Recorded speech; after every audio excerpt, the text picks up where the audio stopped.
What happens when love becomes obsession? When two people don't just love each other, but believe that they're the same soul? And what happens when society stands in the way of something that intense? In 1847, Emily Brontë wrote a novel that was not just a love story, it was a storm.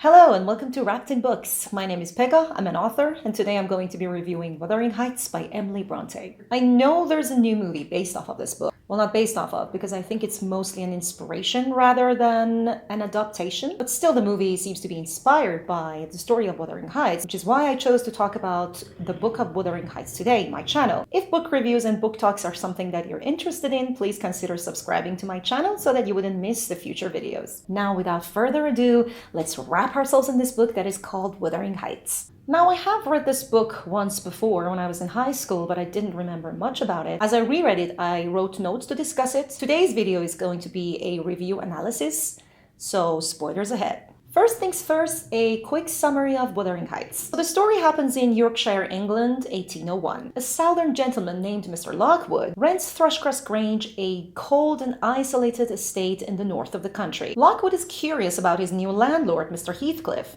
which is why he rides 4 miles to get to Wuthering Heights, another estate in the area where Heathcliff lives. From the moment he arrives, Lockwood senses that there is something deeply unsettled about that house. The atmosphere is tense, the relationships seem strained, and the past seems to be very much alive. Through the character of Nellie Dean, a former housekeeper of Wuthering Heights, and the current housekeeper of Thrushcross Grange, Lockwood begins to uncover the secrets of Wuthering Heights and the generations of people who live there. What is unfold is a tangled story of jealousy, revenge, trauma, and a love so fierce that it reshaped the life of everyone who touched it. As the story unfolds and the secrets are unraveled, we realize how this passionate love between Heathcliff and the woman named Catherine turned to an obsession and turned to something destructive that is, even now after so many years,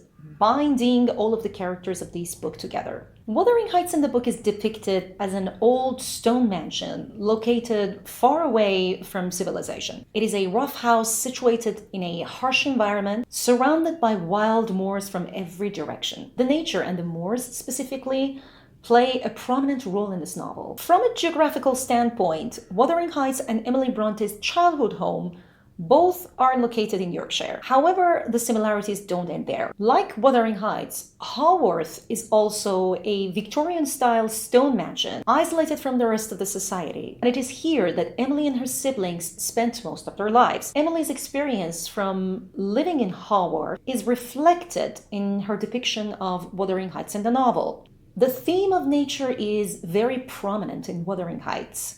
Rain, wind, storm all play an important role in setting up the atmosphere, but the functions go beyond the aesthetic. The wilderness of the moors mirrors not only Catherine and Heathcliff's wild nature, but also the nature of their stormy, passionate, untamed love. Cathy, or Catherine and Heathcliff, live in a house where they cannot truly be who they are. They are forced to pretend, they are forced to keep their distance from one another, even though they want nothing more than to be with each other. Because the freedom that they seek does not exist at home, they seek it elsewhere. They take it to the wild moors around the house, where no such limitations or rules exist. They are divided by social restrictions, racial divisions, and class boundaries that don't allow these two characters to be together. In a way, the house represents oppression, while the moors offer freedom. And that is exactly reflected in Cathy's and Heathcliff's constant dwellings in the moors. So the rebellion is as much escapism from the harsh reality, and especially the patriarchy, as it is resistance against social restrictions and barriers. The origins of Heathcliff in the novel are unknown. Mr. Earnshaw, in one of his trips to Liverpool, finds him as a kid on the streets, half dead and starved, which is why he decides to bring him home to himself to Wuthering Heights. In the novel, Heathcliff is described as having dark hair and dark skin, appearing more like a gypsy. This is England 1800s.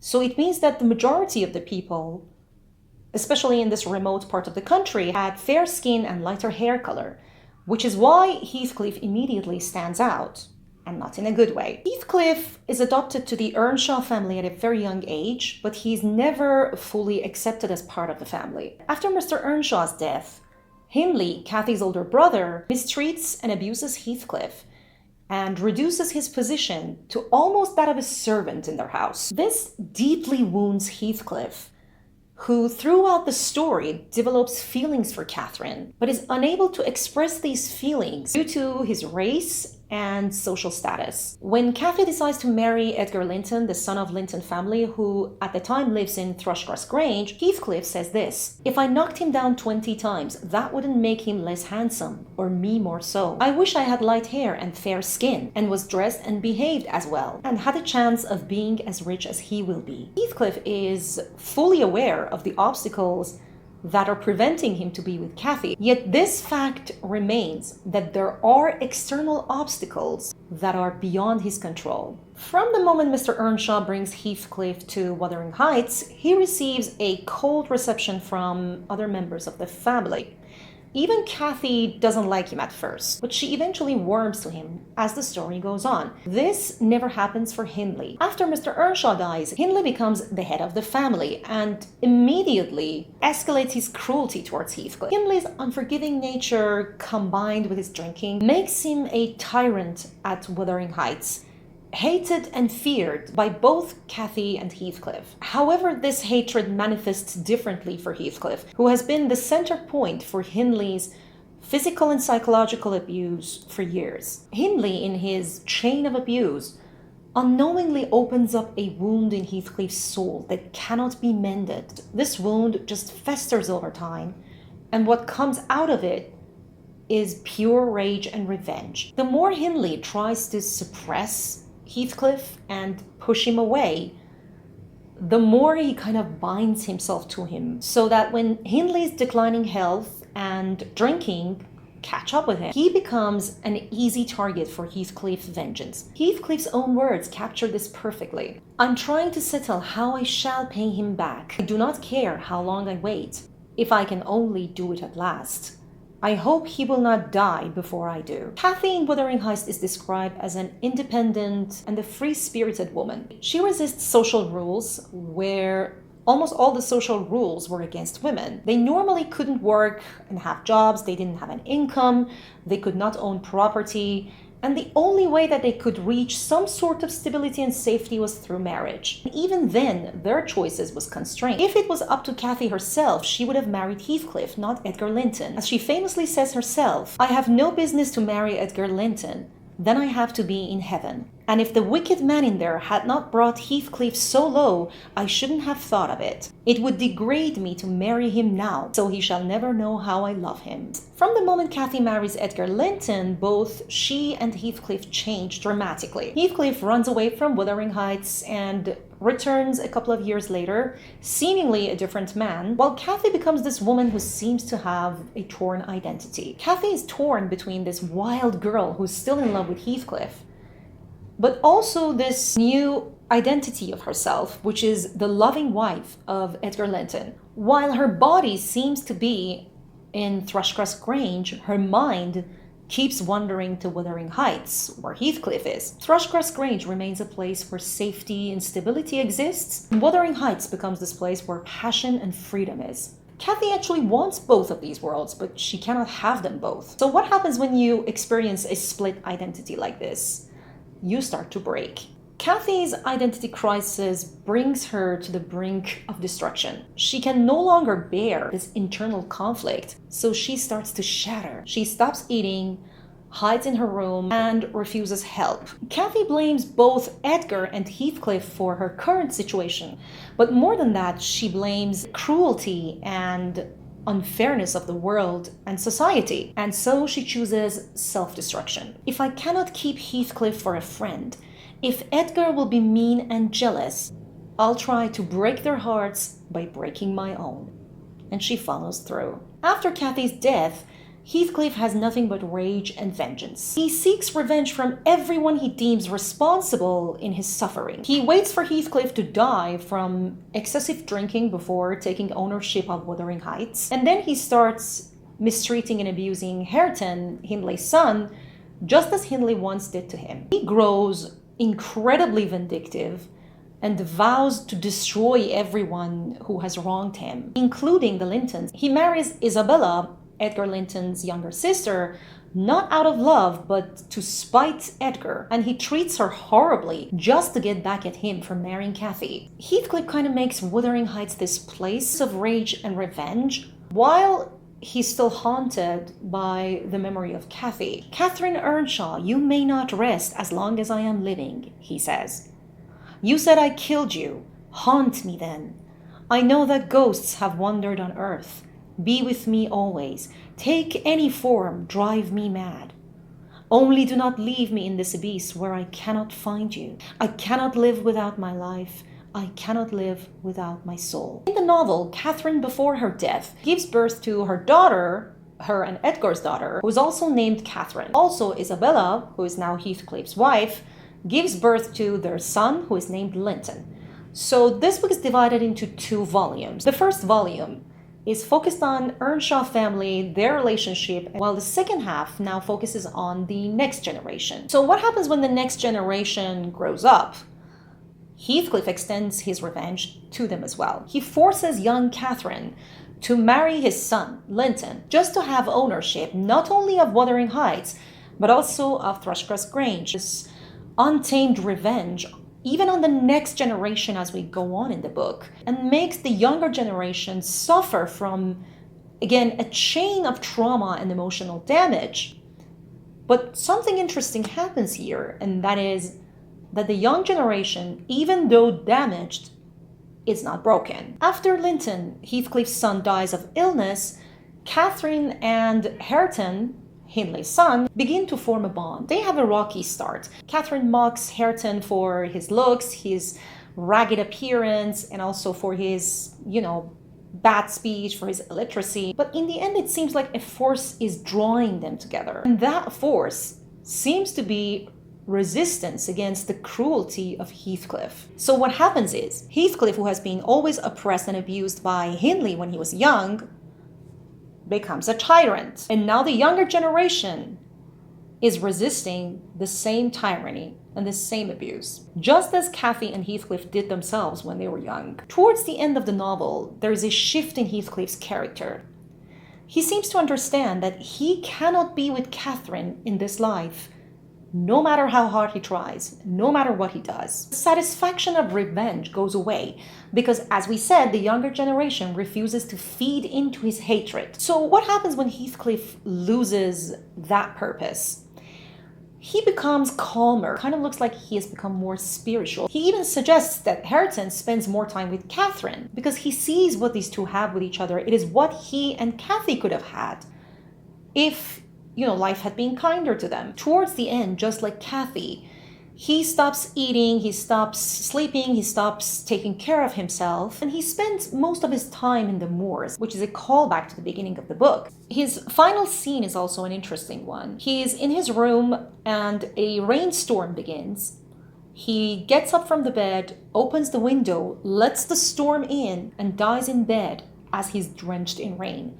So in a way, his death is also, as unusual and as wild as his living. Also, this is beautifully echoing a scene from some previous chapters where Catherine opens up a window when she's at Thrushcrest Grange. She looks outside and she dreams about Wuthering Heights. She yearns to go back to Wuthering Heights, where Heathcliff is, where freedom is, where passion is.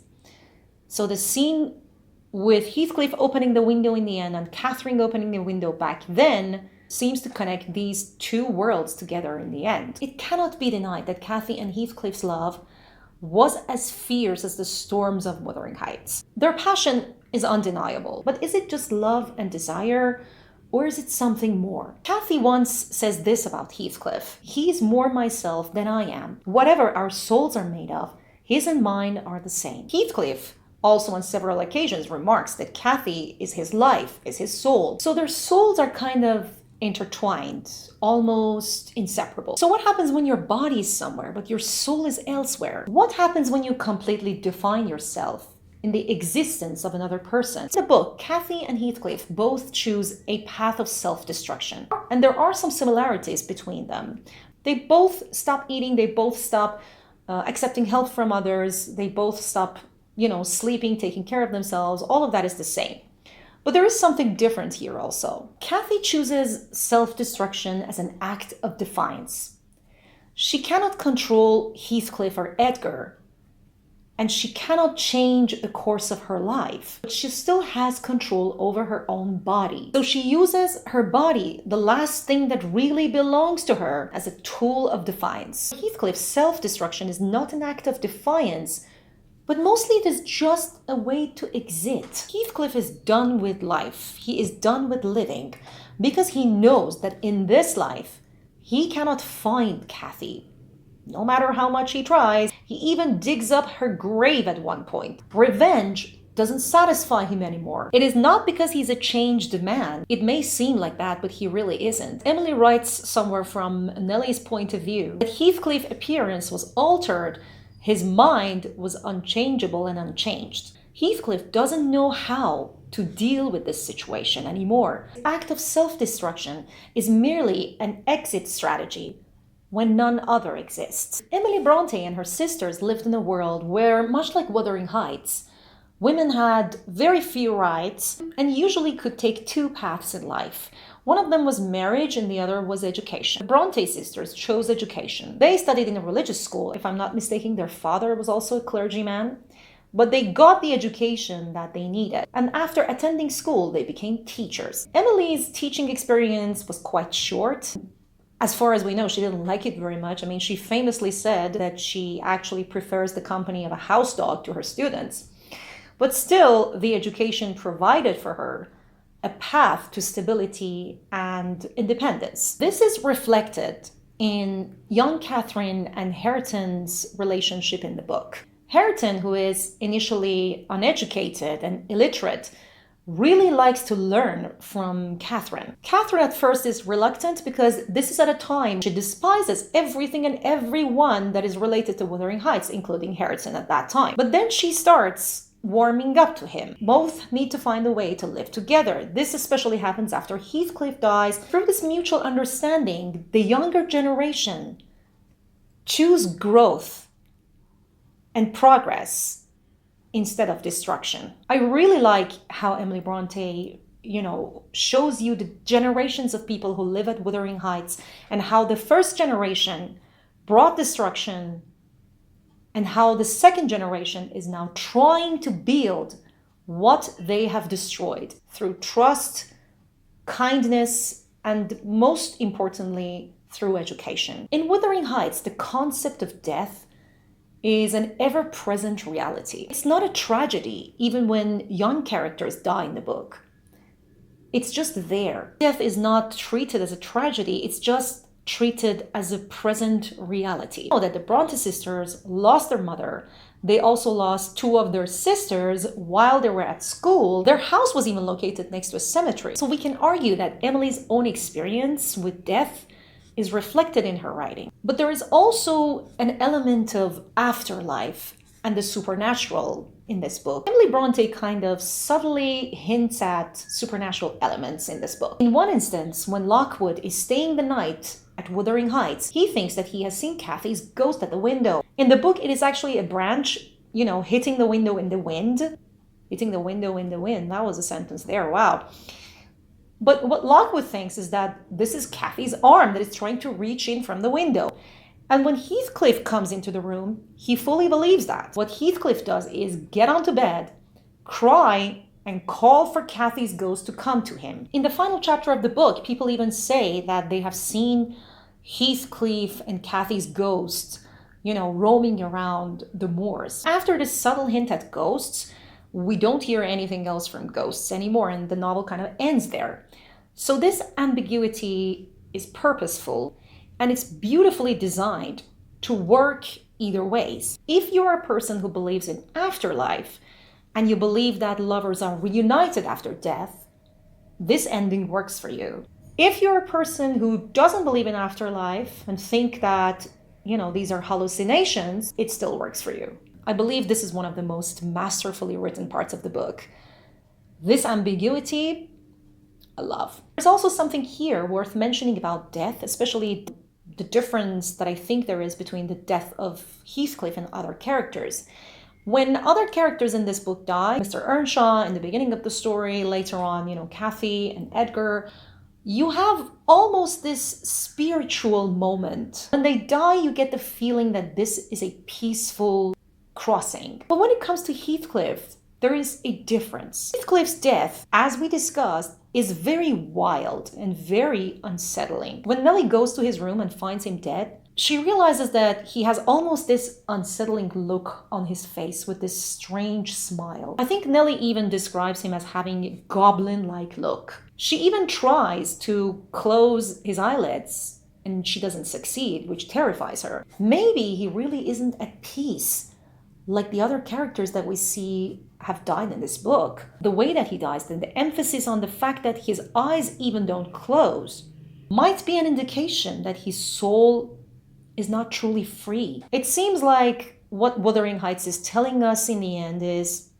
that there is one path, a passionate one, but a senseless one that results in damage and destruction. But there is also a path that provides love in a more stable way and in a more individual way. So that instead of, this obsession to appreciate each other's separate identities while also being two individuals who are very much in love. Okay, so that was it for today's video. I hope you enjoyed it. I have been talking for so long. I have to get a cup of coffee and something to eat. Please like this video if you liked this video and consider subscribing to my channel if book content is something you're interested in. I'll be back in the future with more reviews on other books. Until then, farewell.